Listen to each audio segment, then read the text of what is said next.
Hi there! I know it's been forever and a day since I've posted.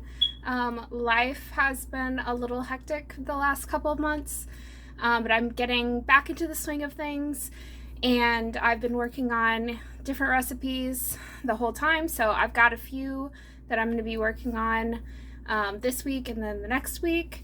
So definitely stay tuned for those.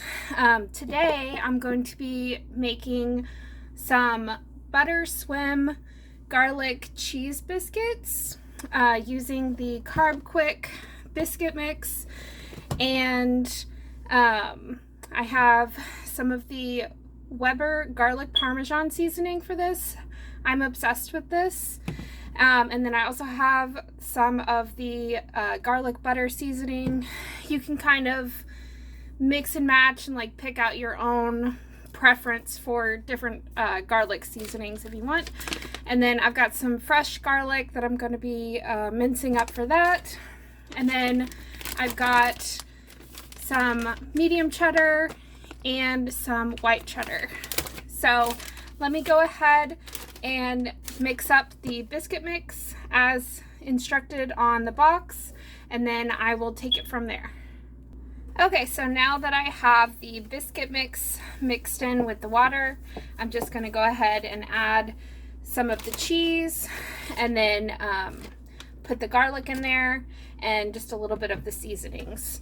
The seasonings I'm mainly going to melt into the butter in the pan, but I'll show you that next.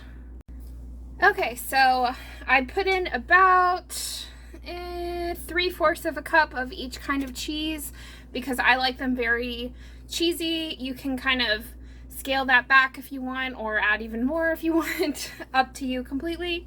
And then I just did a dash each of the seasonings, and I did about 4 cloves of fresh garlic minced up in there. So the next step is I'm going to be melting the equivalent of 1 stick of butter, so half of this 8-ounce one.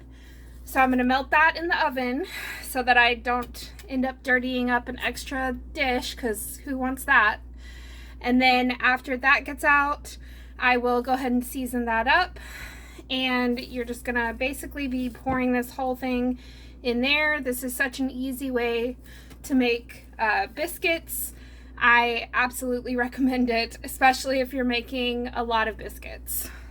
Okay, so now that the butter is completely melted, I'm just going to add a little bit more of the seasonings.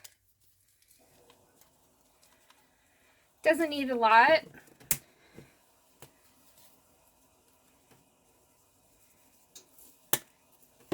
And then I'm going to mix that around just so the seasonings aren't all in one place. And then, like I said, I'm just going to pour this whole thing into the pan. All right, and then you're just going to kind of smooth it out so that it's pretty much even in the pan. Then I'm going to bake it. I'm going to follow the directions on the box. It seems like it usually needs a little bit more time because it's all together, but I will let you know about how long it takes. Okay, so here is the final product, and then I will cut up a slice so you can kind of see it a little bit more clearly. Okay, so here it is. These are so good, and they make really great breakfast sandwiches too. And I ended up having to bake them, I think it was around 30 minutes or so, but you'll just want to kind of check on it. It should be kind of golden brown up at the top, and it's got perfect like crispy edges and everything. Oh, it's so good. So if you guys end up trying this, please comment down below. Let me know what you think. And like I said, I've been working on a few different recipes, so I'm going to be working on getting those uploaded in the next couple of weeks. So keep an eye out for that. And as always, guys, thank you so much for watching, and please be sure to like, share, comment, and subscribe if you like my content, and have a great day. Thanks so much.